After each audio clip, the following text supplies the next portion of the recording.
সুপ্রিয় শিক্ষার্থী, আমি স্বাগত জানাচ্ছি আজকের বাংলা ক্লাসে।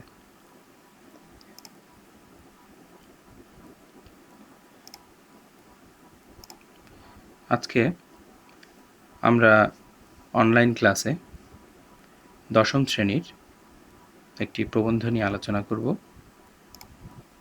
যে প্রবন্ধটি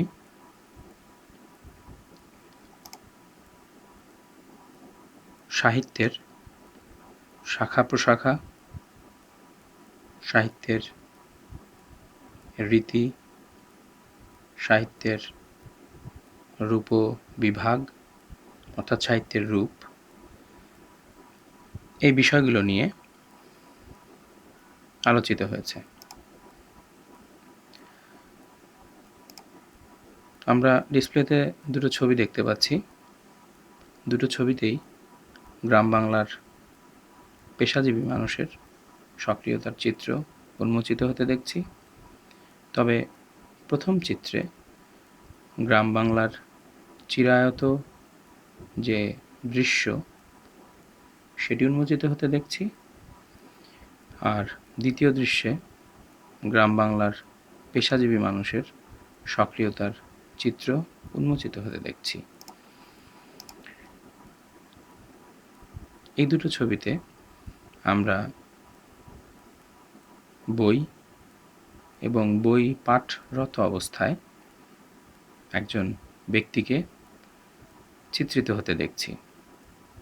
তাহলে গ্রাম বাংলার মানুষের সক্রিয়তা, তাদের আচার উচ্চারণ, এসব কিছুই সাহিত্যের রূপ এবং রীতির সঙ্গে সম্পৃক্ত।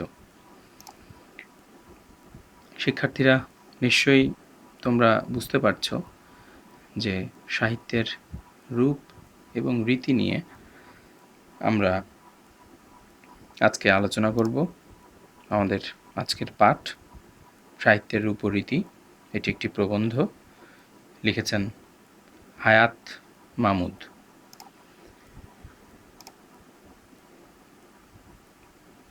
এই প্রবন্ধটি পাঠ করার পর শিক্ষার্থীরা যে বিষয়গুলো সম্পর্কে জানতে পারবে সেগুলো আমি উল্লিখিত করেছি। যে লেখক হায়াত মাহমুদের জীবনী সম্পর্কে শিক্ষার্থীরা অবগত হবে। অনুচ্ছেদটি পাঠ করার পর আমাদের লেকচার পরবর্তীকালে এই অনুচ্ছেদটি, প্রবন্ধটি শিক্ষার্থীরা আরও যথাযথভাবে অনুধাবন করতে পারবে। সাহিত্য কিভাবে গঠিত হয়, সাহিত্যের রূপ কেমন, সাহিত্যের রূপ বলতেই বা কী বোঝায়, সাহিত্যের উপাদান উপকরণ তথা রূপ ও রীতি সম্পর্কে শিক্ষার্থীরা অনুধাবন করতে পারবে এবং আলোচনায় সম্পৃক্ত হতে পারবে। আর বাংলা সাহিত্যের অগ্রযাত্রায় সাহিত্যের রূপ এবং রীতি কতখানি সম্পৃক্ত এবং অগ্রযাত্রায় সাহিত্যের রূপরীতি অর্থাৎ সাহিত্য কতটা প্রভাব বিস্তার করেছে তা মর্মে মর্মে উপলব্ধি করতে পারবে। আমরা হায়াত মাহমুদ সম্পর্কে জ্ঞানমূলক কিছু তথ্য এখানে আলোচনা করার চেষ্টা করেছি। হায়াত মাহমুদের সাহিত্য জীবন শুরু হয় কবিতা এবং গল্প লেখার মধ্য দিয়ে। তৎপরবর্তীকালে আমরা দেখেছি যে কবিতা, গল্প, প্রবন্ধ, কাব্যগ্রন্থ, কিশোর জীবনী, অভিধান রচনা, বাংলা লেখার নিয়মকানুন, এই সমস্ত বিষয়গুলো নিয়ে তিনি কাজ করেছেন। হায়াত মাহমুদের জন্ম 2রা জুলাই 1939 খ্রিস্টাব্দে পশ্চিমবঙ্গের হুগলি জেলার মৌরা গ্রামে। তার পিতার নাম মোহাম্মদ শমশের আলী, মাতা আমিনা খাতুন। তার শিক্ষাজীবন শুরু হয় ঢাকার সেন্ট গ্রেগরিজ হাই স্কুল থেকে।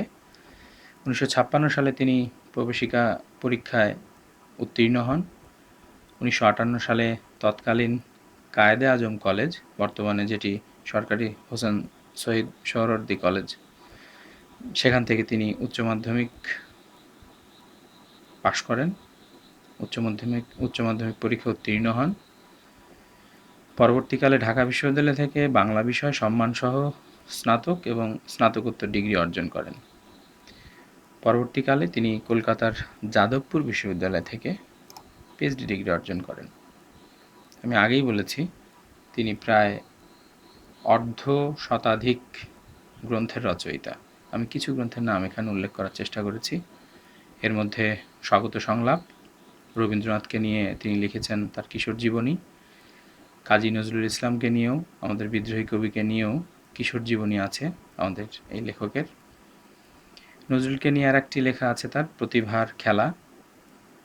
আরেকটি প্রবন্ধ তিনি লিখেছেন বেশ গুরুত্বপূর্ণ, বাঙালি বলিয়া লজ্জা নাই।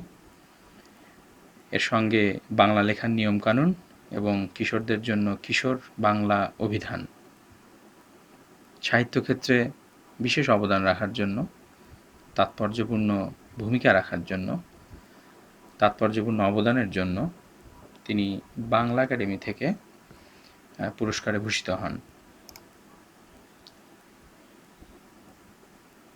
পাঠ বিশ্লেষণে আমরা প্রথমেই বাংলা কবিতা নিয়ে আলোচনা করতে চাই। কবিতা হচ্ছে, অনেকেই বলেন যে এমন বক্তব্য কবিতা সম্পর্কে প্রসিদ্ধ আছে যে আদিকবি বাল্মীকির বিয়োগজনিত শোকী শ্লোক রূপে উচ্চারিত হয়ে কবিচিত্তে যে বেদনার সঞ্চার করেছিল তাই হচ্ছে কবিতা। অর্থাৎ সময় বিশেষে কোনো একটি বিশেষ সূত্রকে অবলম্বন করে কবিচিত্তের অর্থাৎ কবি মনের আনন্দ বেদনা যখন যথাযথভাবে ভাব সমেত অর্থাৎ ভাব সহকারে প্রকাশের পথে অবমুক্ত হয়, তখনই জন্ম নেয় কবিতা নামক সাহিত্যের বিশেষ এক রূপের। খুব সহজ করে যদি বলি, সেক্ষেত্রে বলা যায় ছন্দবদ্ধ ভাষায় অর্থাৎ পদ্যে যা লিখিত হয় তাই কবিতা। এই কবিতার প্রধান দুটি রূপভেদ আছে। প্রধান দুটি রূপভেদের মধ্যে একটি মহাকাব্য, অপরটি গীতিকবিতা। বাংলা ভাষায় মহাকাব্যের চূড়ান্ত সফল রূপ আমরা উন্মোচিত হতে দেখেছি মাইকেল মধুসূদন দত্তের মেঘনাদ বধ কাব্যে। মহাকাব্য মূলত রচিত হয় যুদ্ধ বিগ্রহের কোনো কাহিনীকে অবলম্বন করে। ভারতবর্ষ অর্থাৎ আমাদের এই ভারতীয় উপমহাদেশের সর্বপ্রাচীন দুটি কাহিনীর একটি হলো রামায়ণ আর অন্যটি হলো মহাভারত। এই মহাভারত আয়তনে বিশাল, রামায়ণ তার তুলনায় খানিকটা ক্ষুদ্র। রামায়ণের কাহিনীতে যেটা বলা আছে যে পত্নী সীতাকে নিয়ে যুবরাজ রামচন্দ্রের বনবাস, তাদের অনুগামী হয় অর্থাৎ তাদের সঙ্গে যায় তার রামের কনিষ্ঠ ভ্রাতা লক্ষ্মণ। বনবাসে থাকার সময়ে লঙ্কাদ্বীপের রাজা রাবণ তার বোন শূর্পণখার জন্য, তার সম্মান রক্ষার জন্য সীতাকে হরণ করে রথে চড়িয়ে আকাশপথে উড়িয়ে নিয়ে যায় এবং লঙ্কায় গিয়ে রাবণের বাগান বাড়িতে সীতাকে বন্দী করে রাখে। সীতাকে উদ্ধারের জন্য রাম ও রাবণের মধ্যে যে যুদ্ধ হয় সেটিই রামায়ণ কথা। এর বাইরে যা আছে সংক্ষিপ্ত আকারের কবিতা তাকে আমরা বলছি গীতিকবিতা। অর্থাৎ মহাকাব্য হলো অতিশয় দীর্ঘ কাহিনী কবিতা, আর গীতিকবিতা হচ্ছে সংক্ষিপ্ত আকারের কবিতা। তবে মহাকাব্যের মূল লক্ষ্য হচ্ছে গল্প বলা। তবে মহাকাব্যের এই গল্প গদ্যে নয়, বরং পদ্যে লিখিত হয়ে থাকে। আর গীতিকবিতা সম্পর্কে যে বক্তব্যটি সব সময়ের জন্য প্রণিধানযোগ্য, সেটি হচ্ছে বক্তার ভাবোচ্ছ্বাসের পরিস্ফুটন মাত্র যাহার উদ্দেশ্য, তাই গীতিকবিতা। কিন্তু ক্ষেত্রবিশেষে এই গীতিকবিতা কখনো কখনো দীর্ঘকায় হয়। তবে দীর্ঘকায় হলেও কবিমনের পূর্ণ অভিব্যক্তি যদি গীতিকবিতার মধ্যে উন্মোচিত হয়, তবে অবশ্যই সেটি গীতিকবিতা হবে। আমরা ডিসপ্লেতে দেখতে পাচ্ছি মাইকেল মধুসূদন দত্তের ছবি। আমরা আগেই এই বিষয়গুলো নিয়ে আলোচনা করেছি যে কবিতার প্রধান দুটি রূপভেদ, মহাকাব্য গীতিকবিতা, এবং গীতিকবিতা কি, মহাকাব্য কি।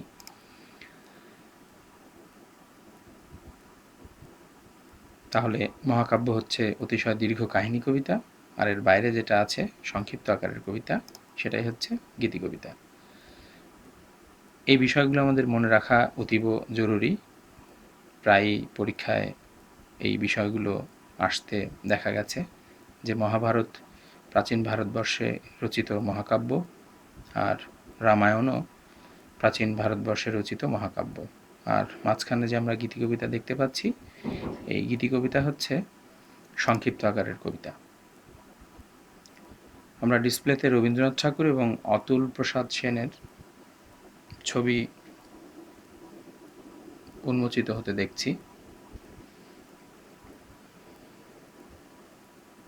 ভক্তিমূলক যে গীতিকবিতা রয়েছে, সেই ভক্তিমূলক গীতিকবিতার প্রাণপুরুষ বলা যেতে পারে রবীন্দ্রনাথ ঠাকুরকে। তার সঙ্গে অতুল প্রসাদ সেনের নানা গানের মধ্যে গীতিকবিতার যে ঢং পরিলক্ষিত হয়েছিল, সেই গানগুলোর মধ্যে আমরা ভক্তিমূলক গীতিকবিতার বিষয়টিকে অন্তর্ভুক্ত হতে দেখেছি। আর বাংলা কবিতার বিশেষ দুই ধারার, অর্থাৎ কবিতার বিশেষ দুটি ধারা আছে। এই দুটি ধারার জনক একজন কাজী নজরুল ইসলাম, অন্যজন আমাদের পল্লী কবি জসিমউদ্দিন। কাজী নজরুল ইসলামকে আমরা বিদ্রোহী কবি বলে জানি, আর জসিমউদ্দিনকে আমরা পল্লী কবি হিসেবে জানি।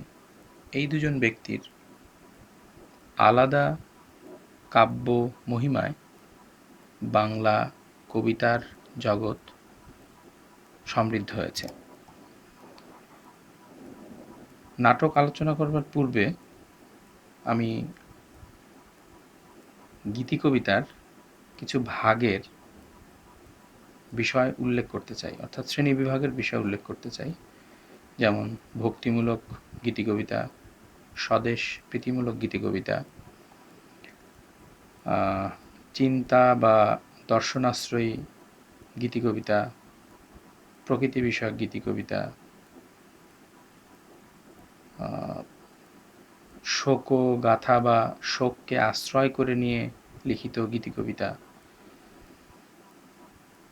এর মধ্যে উল্লিখিত। তো আমরা কবিতা সম্পর্কে আলোচনা করলাম শিক্ষার্থীরা। এবার আমরা আলোচনা করব বাংলা নাটক নিয়ে। তোমরা নিশ্চয়ই দেখতে পাচ্ছ দীনবন্ধু মিত্রের একটি নাটকের প্রচ্ছদ, বইয়ের প্রচ্ছদ আমি ডিসপ্লেতে দেওয়ার চেষ্টা করেছি। দীনবন্ধু মিত্রের নীল দর্পণ নাটক। নাটক বাংলা সাহিত্যে একটি বিশেষ স্থান দখল করে আছে। এই নাটক সম্পর্কে এলিজাবেথ ড্রিউ তার ডিসকভারিং ড্রামা বইতে বলেছেন,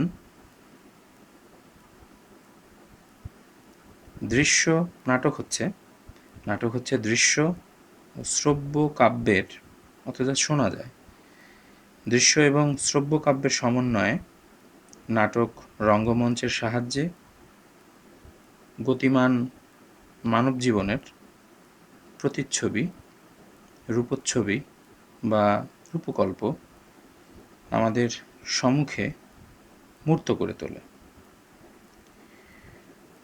তাহলে আমরা বুঝতেই পারছি যে অবশ্যই নাটক রঙ্গমঞ্চের সাহায্য ব্যতীত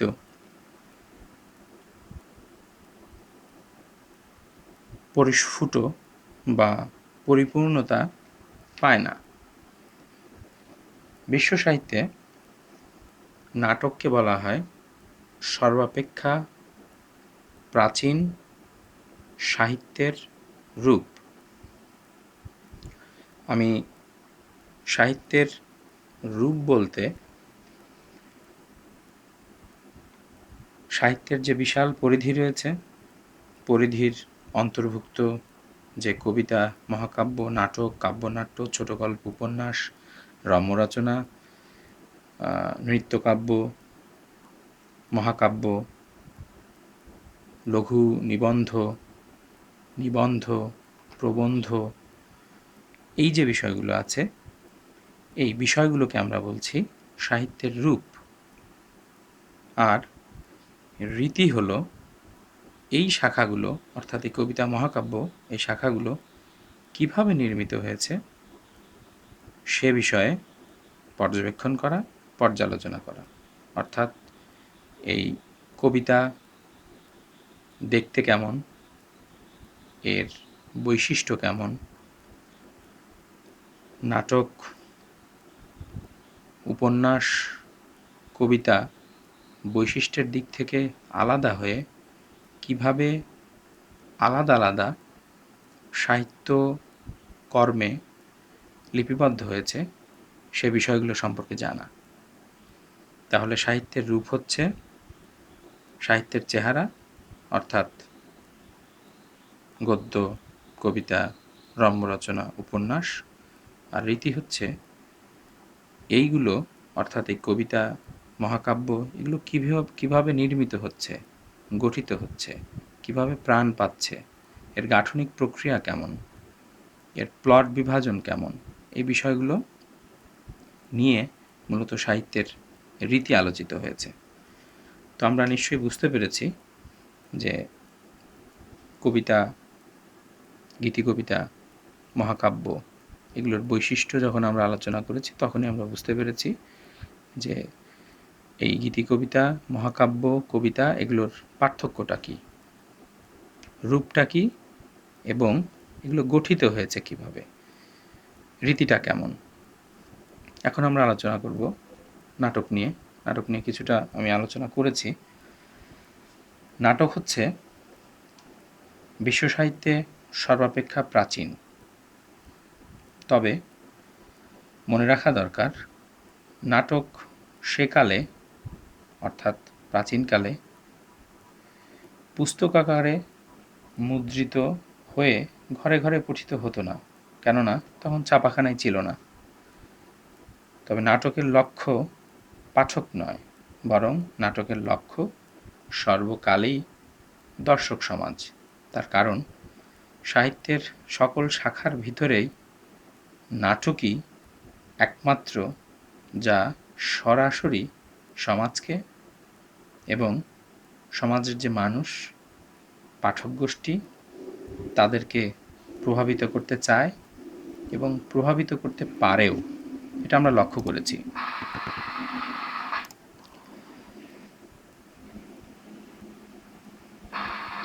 আমরা দুটো দৃশ্যপট উন্মোচিত হতে দেখছি। একটি গ্রাম বাংলা 4 বেহারার পালকিতে চড়ে নববধূ যাত্রা করেছে, আর পরের চিত্রে আমরা দেখতে পাচ্ছি কিছু ক্ষুদে নাট্যশিল্পী মুক্তিযুদ্ধ ভিত্তিক কোনো নাটকে অংশগ্রহণ করেছে, তার একটি চিত্র আমরা দেখতে পাচ্ছি। এই বাংলা নাটক সচরাচর 5 অঙ্কে বিভক্ত হয়ে থাকে, যার মধ্যে প্রারম্ভ, যাকে আমরা বলছি এক্সপোজিশন, দ্বিতীয়টি প্রবাহ, অর্থাৎ কাহিনীর অগ্রগতি সাধিত হয় যে অংশে নাটকের, যাকে আমরা বলছি গ্রোথ অফ অ্যাকশন। তৃতীয় নম্বরে আছে উৎকর্ষ, যাকে আমরা বলছি ক্লাইম্যাক্স। আর 4 নম্বর অংশে আছে গ্রন্থিমোচন, অর্থাৎ এই অংশে নাটক পরিণতির দিকে ধাবিত হয়, যাকে আমরা বলছি ফলিং অ্যাকশন। আর 5 নম্বরে আছে জবনিকাপাত, যাকে আমরা বলছি উপসংহার বা কনক্লিউশন। এই নাটকের বিষয়বস্তু, অর্থাৎ নাটকের কাহিনীর বিষয়বস্তু ও পরিণতির দিক থেকে বিচার করলে নাটককে প্রধানত ট্র্যাজেডি বা বিয়োগান্ত নাটক, কমেডি, যাকে আমরা মিলনান্ত নাটক বলছি, এবং প্রহসন, এই 3টি বিভাগে ভাগ করতে পারি। কমেডি বিষয়ে অ্যারিস্টটলের বক্তব্য অনেকটা এরকম যে মানব চরিত্রের যে কৌতুকপ্রদ দিক কাউকে পীড়ন করে না, ব্যথা দেয় না, কিন্তু হাস্যরস সৃষ্টি করে। এটাই হচ্ছে কমেডির মূল উপজীব্য বিষয়। আমরা বিখ্যাত কমেডিয়ান চরিত্র বাংলাদেশের একটি চরিত্রকে দেখানোর চেষ্টা করেছি।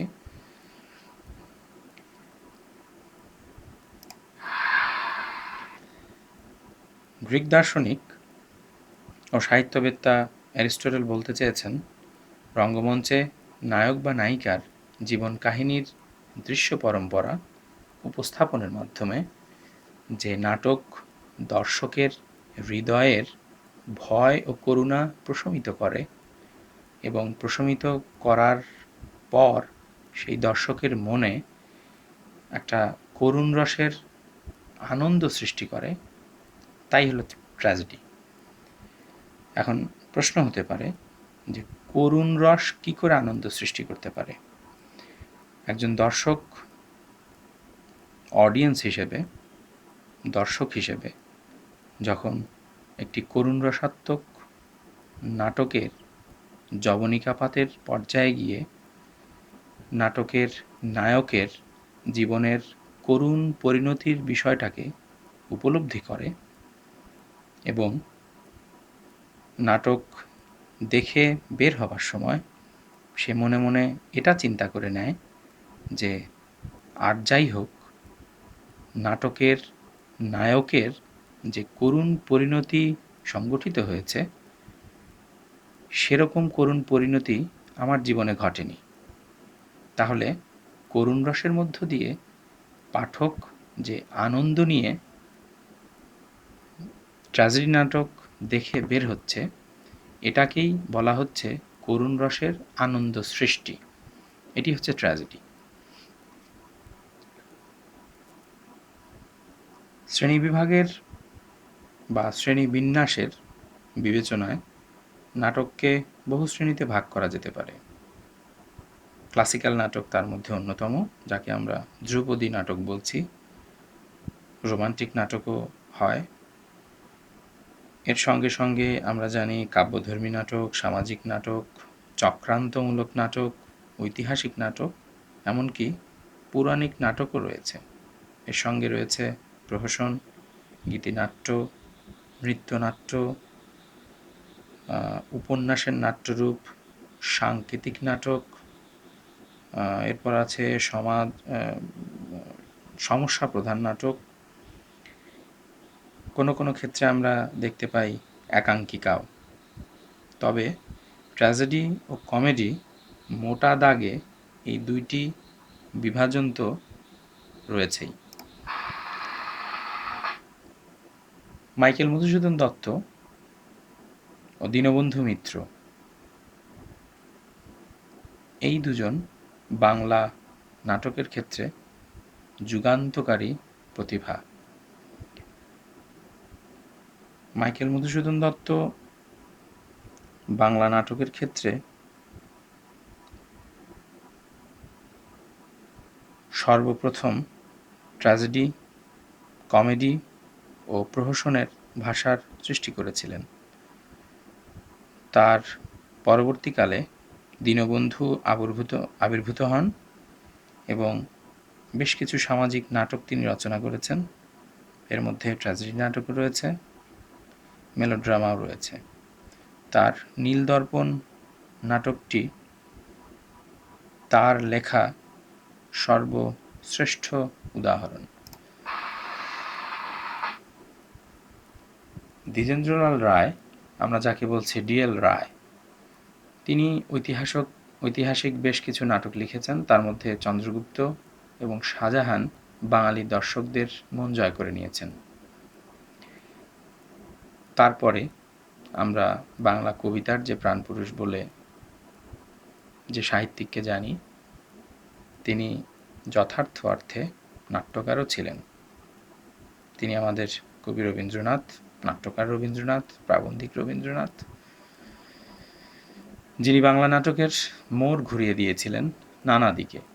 রক্তকরবী, ডাকঘর, অরূপরতন, এই প্রতীকধর্মী নাটকগুলো বাংলা সাহিত্যে কালজয়ী হয়ে রয়েছে। এরপর আসি আমরা ছোট গল্পে।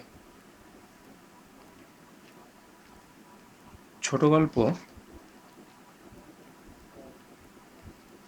বাংলা সাহিত্যের একটি বড় জায়গা জুড়ে রয়েছে। ছোট গল্প হলো আকারে ছোট, জীবনের খণ্ডাংশের রসনিবিড় উপস্থাপনা, অথচ তা সবসময়ই জীবনের পূর্ণ অবয়বকেই চিহ্নিত করে। আর এ কারণেই ছোট গল্পের আরম্ভ ও পরিসমাপ্তি ঘটে নাটকীয় আবহের মধ্যে। ছোট গল্প বলতে যে কোনো ধরনের কাহিনীকে বোঝাবে, যে কাহিনী পাঠ করতে সময়ের প্রয়োজন হবে ৮ ঘন্টা থেকে ১-২ ঘন্টার মতো। এমন কাহিনীকেই বিশ্ববিখ্যাত মার্কিন ছোট গল্পকার এডগার অ্যালেন পো ছোট গল্প বলে অভিহিত করেছেন।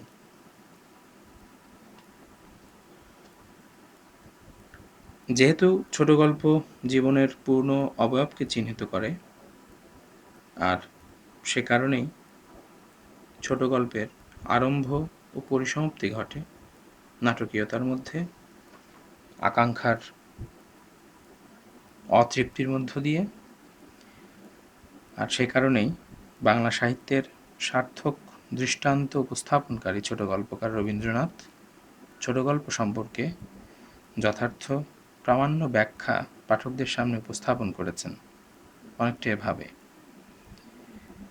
ছোট প্রাণ, ছোট ব্যথা, ছোট ছোট দুঃখ কথা, নিতান্তই সহজ সরল, সহস্র বিস্মৃতি রাশি, প্রত্যহ যেতেছে ভাসি, তারই দু-চারিটি অশ্রুজল, নাহি বর্ণনার ছটা, ঘটনার ঘন ঘটা, নাহি তত্ত্ব, নাহি উপদেশ, অন্তরে অতৃপ্তি রবে, সাঙ্গ করি মনে হবে, শেষ হইয়া হইল না শেষ।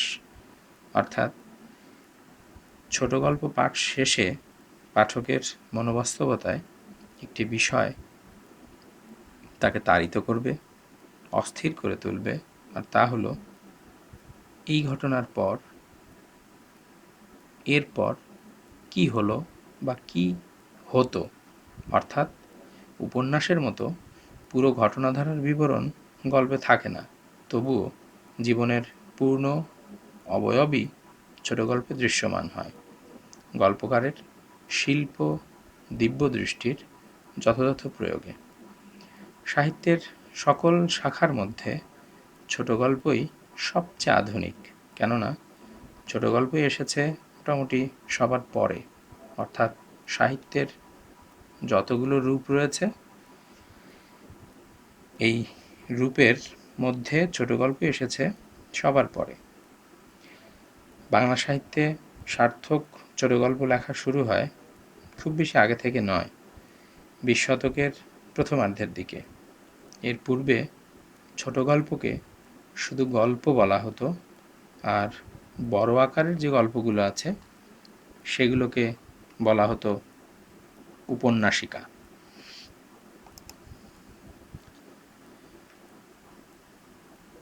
আমরা ছোট গল্প সম্পর্কে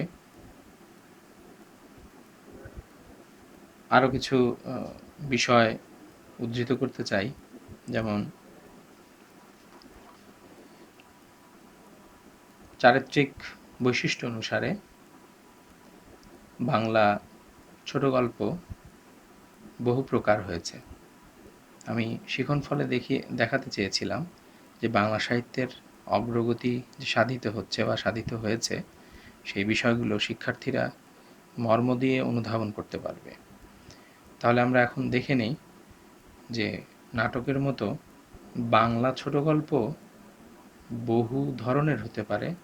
তার প্রমাণ সামাজিক ছোট গল্প হয়, সামাজিক বিষয় নিয়ে ছোট গল্প রচিত হয়েছে বাংলা সাহিত্যে। প্রকৃতি এবং মানুষকে নিয়ে, অর্থাৎ মানুষের সঙ্গে প্রকৃতির সম্পর্ককে নিয়ে প্রচুর ছোট গল্প রচিত হয়েছে। অতিপ্রাকৃত কাহিনী নিয়ে ছোট গল্প রচিত হয়েছে। হাস্যরসাত্মক ছোট গল্প আমরা বাংলা সাহিত্যে যথেষ্ট সমৃদ্ধ অবস্থায় পেয়েছি। অ্যাবসার্ড, অর্থাৎ আমরা যাকে বলি উদ্ভট কল্পনাশ্রয়ী গল্প, সেগুলো বাংলা সাহিত্যে রয়েছে। সাংকেতিক প্রতীকধর্মী ছোট গল্প রয়েছে, ঐতিহাসিক ছোট গল্প রয়েছে, বিজ্ঞানভিত্তিক ছোট গল্প রয়েছে, গার্হস্থ্য বিষয়ক ছোট গল্প রয়েছে, মনস্তাত্ত্বিক, প্রাণী জগৎ, মানবেতর প্রাণীদের নিয়ে, গোয়েন্দা কাহিনী নিয়ে, যাদেরকে আমরা ডিটেকটিভ গল্প বলছি, এবং বিদেশি পটভূমিকায় রচিত ছোট গল্পও আছে। তাহলে আমাদের জন্য গর্বের বিষয় এটাই যে বাংলা ভাষায় উপরোক্ত সব কটি শ্রেণীর গল্পই বাঙালি গল্প লেখকবৃন্দ লিখে গেছেন, এখনও যথাযথভাবে লিখে চলেছেন। এবার সাহিত্যের আর একটি রূপের সঙ্গে আমরা পরিচিত হতে এসেছি, সেটি হচ্ছে উপন্যাস।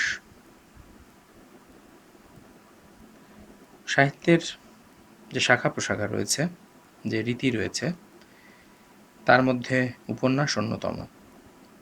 শুধু তাই না, পাঠক সমাজে উপন্যাসই এখন পর্যন্ত সর্বাধিক বহুল পঠিত এবং জনপ্রিয়তার শীর্ষে অবস্থান করছে।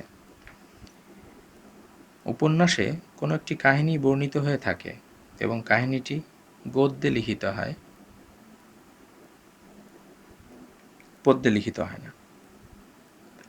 বাংলা ভাষায় প্রথম সার্থক ও কালজয়ী ঔপন্যাসিক বঙ্কিমচন্দ্র চট্টোপাধ্যায়। 19 শতকের পূর্বে বাংলায় তেমন কোনো উপন্যাস রচিত হয়নি।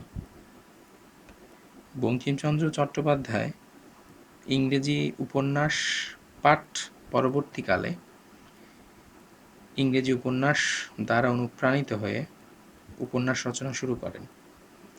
তার কপালকুণ্ডলা, বিষবৃক্ষ, চন্দ্রশেখর ইত্যাদি কালজয়ী কথা সাহিত্য বাংলা সাহিত্যকে সমৃদ্ধ করে চলেছে। বঙ্কিমচন্দ্রের পরে ঔপন্যাসিক হিসেবে আত্মপ্রকাশ করেন রবীন্দ্রনাথ ঠাকুর এবং শরৎচন্দ্র চট্টোপাধ্যায়। আমরা একটি পরিসংখ্যানে দেখেছি, পৃথিবীতে যেখানে যত বাঙালি রয়েছে তাদের ভিতরে এখন পর্যন্ত শরৎচন্দ্রের উপন্যাসগুলোই সবচেয়ে জনপ্রিয় এবং সবচেয়ে বেশি পঠিত উপন্যাসগুলোর মধ্যে অন্যতম। উপন্যাসের প্রধান উপজীব্য হল প্লট। এই প্লট বা আখ্যান ভাগ তৈরি হয়ে ওঠে গল্প ও তার ভিতরে উপস্থিত বিভিন্ন চরিত্রের সমন্বয়ে। আখ্যান বলতে মূলত গল্প বোঝায়। তাহলে আমরা দেখতেই পাচ্ছি যে সাহিত্যের শাখা প্রশাখার মধ্যে উপন্যাস অন্যতম। উপন্যাস অপেক্ষাকৃত আধুনিককালের সৃষ্টি, যেখানে গ্রন্থাকারের ব্যক্তিগত জীবন দর্শন ও জীবনানুভূতির প্রকাশ ঘটে কোনো বাস্তব কাহিনীকে অবলম্বন করে, এবং এ কাহিনী যখন বর্ণনাত্মক শিল্পকর্মে রূপায়িত হয়ে ওঠে তখনই কেবলমাত্র তাকে উপন্যাস বলা হয়।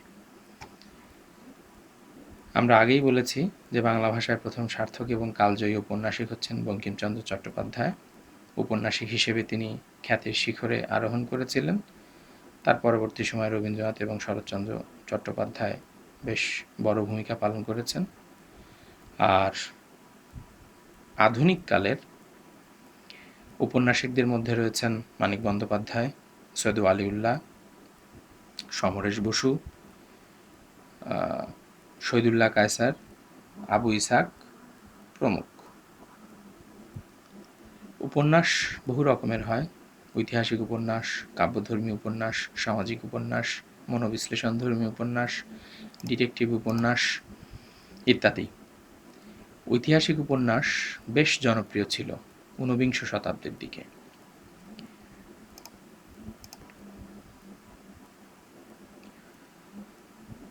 তাহলে আমরা বুঝতেই পারছি ছোট গল্পের মতো উপন্যাস সাহিত্যেও বাঙালি পাঠকেরা, বাঙালি সাহিত্যিকেরা বেশ সমৃদ্ধ ছিল। এবারে আমরা আলোচনার প্রবন্ধ নিয়ে আলোচনায় আসতে চাই। প্রবন্ধ হচ্ছে গদ্যে লিখিত এমন এক ধরনের রচনা যার উদ্দেশ্য পাঠকের জ্ঞান তৃষ্ণাকে পরিতৃপ্ত করা, যেখানে অবশ্যই তথ্যের আদান প্রদান থাকবে এবং পাঠক অজ্ঞাত নানা তথ্য সম্পর্কে অবগত হবে। অর্থাৎ লেখকের বুদ্ধিবৃত্তিমূলক গদ্যরীতি হচ্ছে প্রবন্ধ। কোনো লেখকের বুদ্ধি ও চিন্তার গভীরতা দ্বারা সৃষ্টি গদ্যরীতি প্রবন্ধ, যা অবশ্যই কবিতা নয়। কোনো বিষয়কে বিশ্লেষণ করতে গিয়ে সরল সঠিকভাবে বাক্য ও তথ্য প্রয়োগ করে ধারাবাহিকভাবে যে আলোচনা করা হয় সেটাই প্রবন্ধ। এই প্রবন্ধে প্রায়শই ব্যক্তির মন প্রাধান্য পায়।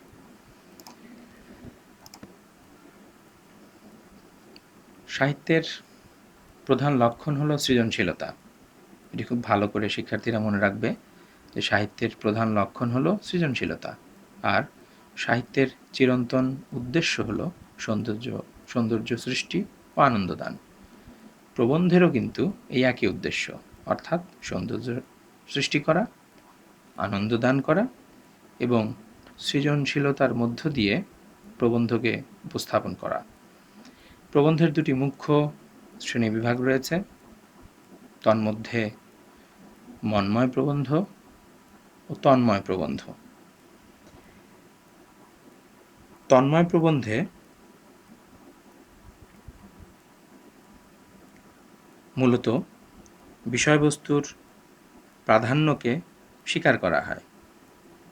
এখানে সুনির্দিষ্ট সুচিন্তিত চৌহদ্দি বা সীমারেখার মধ্যে প্রবন্ধ আলোচিত হয়। এ জাতীয় রচনায় লেখকের পাণ্ডিত্য, বুদ্ধি ও জ্ঞানের পরিচয়ই মুখ্য হয়ে ওঠে। আর আর এক শ্রেণীর রচনা রয়েছে, যেটাকে আমরা মন্ময় প্রবন্ধ বলছি। সেখানে লেখকের মেধা শক্তির জায়গায়, পাণ্ডিত্য বা বুদ্ধির জায়গায়, জ্ঞানের পরিচয়ের জায়গায় না গিয়ে, অর্থাৎ মেধাশক্তি অপেক্ষা ব্যক্তি হৃদয়টাই প্রধান হয়ে ওঠে। এই বিষয়গুলোকে আমরা বলছি মন্ময় প্রবন্ধ।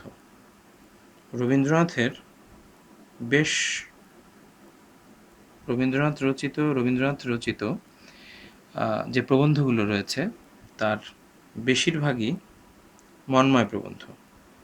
বাংলা ভাষায় রচিত প্রবন্ধ সাহিত্য আয়তনে বিশাল এবং বাংলা সাহিত্যে যে প্রবন্ধ রয়েছে তার গুণগত মান অতি উত্তম। রাজা রামমোহন রায় থেকে শুরু করে অদ্যাবধি প্রবন্ধের যে প্রবাহমানতা বাংলা সাহিত্যে লক্ষ্য করা গেছে তা এখন পর্যন্ত অব্যাহত আছে এবং এখন পর্যন্ত কোনোভাবেই সেটি বাধাপ্রাপ্ত হয়নি। আমরা আলোচনার শেষ পর্যায়ে একক কাজ হিসেবে সাহিত্যের প্রধান লক্ষণ যে সৃজনশীলতা, এটা শিক্ষার্থীদেরকে বুঝিয়ে আলোচনা করতে বলেছি একক কাজের জায়গায়। প্রবন্ধের মুখ্য বিষয় কয়টি এবং কী কী সেটা আলোচনা করতে বলেছি। আর টিকা সীতা, নীলদর্পণ এবং কালাপাহাড় এই তিনটে বিষয়ে টিকা লিখতে বলছি শিক্ষার্থীদেরকে। বাড়ির কাজে আমি প্রবন্ধটির মূল বক্তব্য নিজের ভাষায় লিখতে বলছি। তবে শিক্ষার্থীদেরকে আমি পরামর্শ দিতে চাইছি যে যেহেতু প্রবন্ধটা বেশ বড় এবং সাহিত্যের যে রূপ রয়েছে, রীতি রয়েছে, সাহিত্যের যে বৈশিষ্ট্যগুলো রয়েছে বিভিন্ন রূপের, কবিতা, উপন্যাস, গদ্য, এই সমস্ত রূপ এবং রীতির বিষয়গুলোকে যথাযথভাবে আত্মস্থ করতে তোমরা অবশ্যই, আমি লেকচার তৈরি করতে গিয়ে ডিসপ্লেতে প্রতিটা বিষয়ের সংজ্ঞা দেওয়ার চেষ্টা করেছি। এই জায়গাগুলো থেকে তোমরা সংজ্ঞা পড়ে নেবে, কেননা পরীক্ষাতে প্রায়শই দেখা যায় যে উপন্যাসের সঙ্গে ছোট গল্পের পার্থক্য এটা উন্মোচিত করতে বলা হয়, আবার গীতিকবিতার সঙ্গে মহাকাব্যের পার্থক্য উন্মোচিত করতে বলা হয়, আবার দেখা যাচ্ছে কোনো একটি গল্পের বা গদ্যের বা কোনো একটি সাহিত্যের অংশবিশেষ দিয়ে সেখানকার বৈশিষ্ট্য নির্ণয়পূর্বক কোনো বিষয় আলোচনা করতে দেওয়া হয়। অর্থাৎ দেখা যাচ্ছে যে গীতিকবিতার কিছু অংশ দিয়ে দিল, আবার মহাকাব্যের কিছু অংশ দিয়ে দিল। তুমি যদি মহাকাব্যের বৈশিষ্ট্যগুলো না জানো, গীতিকবিতার বৈশিষ্ট্যগুলো যদি না জানো, কবিতার বৈশিষ্ট্যগুলো যদি না জানো, সংজ্ঞাগুলো যদি না জানো, সেক্ষেত্রে তুমি পরীক্ষার হলে অনুধাবন করতে পারবে না যেটা কোন বৈশিষ্ট্যের ভিত্তিতে আমি এটাকে মহাকাব্য বলবো না এটাকে আমি কবিতা বলবো। সেজন্য প্রত্যেকটি সংজ্ঞাকে তোমরা যথাযথভাবে অনুধাবন করবে এবং আত্মস্থ করার চেষ্টা করবে। আশা করছি